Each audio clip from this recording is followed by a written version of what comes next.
The Canadian oil sands are an essential contributor to the Canadian economy. In 2007, oil sands alone generated $70 billion for the Canadian economy. They have become a hallmark in the global economy for being an abundant source of oil, but at a potentially high cost. Oil sands are made up of quartz sand, water, and clay, which are then covered in bitumen, a viscous oil.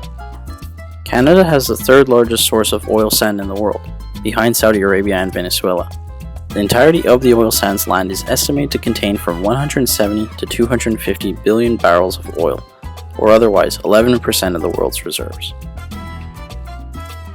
There are 3 sites containing oil sand: the Athabasca area, Cold Lake, and Peace River. But only 20% of the oil sands in this region are close enough to the surface to be directly mined. The rest of the deposits are far below the surface and require another method of mining called in situ technology. In situ mining uses SAGD, steam-assisted gravity drainage. Groundwater is heated and injected into 2 parallel wells the size of the Empire State Building. This takes about 30 days. The hot steam seeps into the bottom well and heats up the oil sand. The oil and water mixture is ready to be pumped to the surface. The water is separated from the oil, and the water is kept to be reused for future mining. The oil is then sent through a pipeline to the refinery. Natural gas is added to the oil to keep it flowing smoothly in the pipe. The bitumen has to be refined and processed in order to be usable in our household. At current production rates, the oil sands could provide Canada's energy needs for more than 500 years or the entire world for 15 years. 39% of Canada's total oil production is derived from oil sands.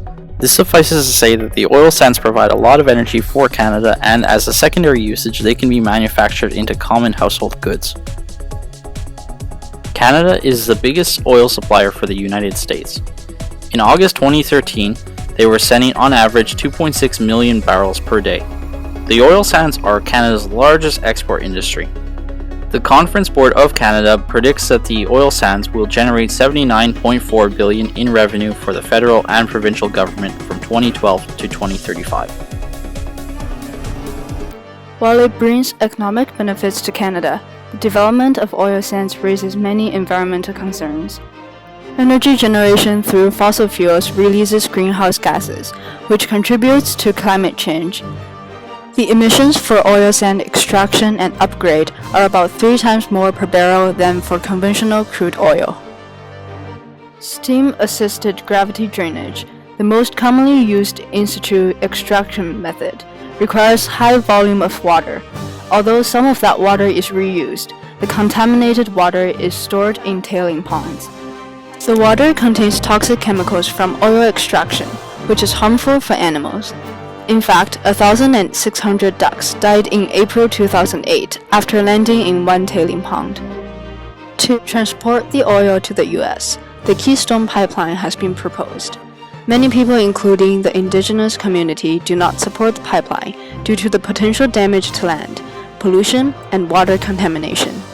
Since oil sand is an unconventional oil source, the extra step of extraction and upgrade means higher cost per barrel, which led to the recent recession in Alberta when the price of oil dropped below the cost for development. We drill about between 5 and 6 wells in the first half of the year. That was our budget was $20 million and drill 5 or 6 wells. Now we're doing 0. We were expecting this year to be about 5,000 barrels a day for the whole year, and we were expecting somewhere between $80 and $100 million.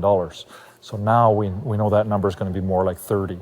So less than half of what we were originally expecting. And that's compounded because we're not going to drill any wells, so we won't maintain that 5,000 barrels a day.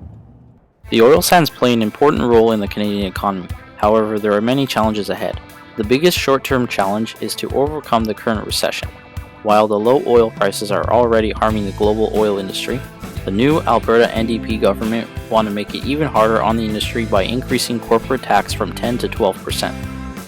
The long-term challenge is to address the environmental concerns by imposing heavier regulations and working towards sustainable oil sands development.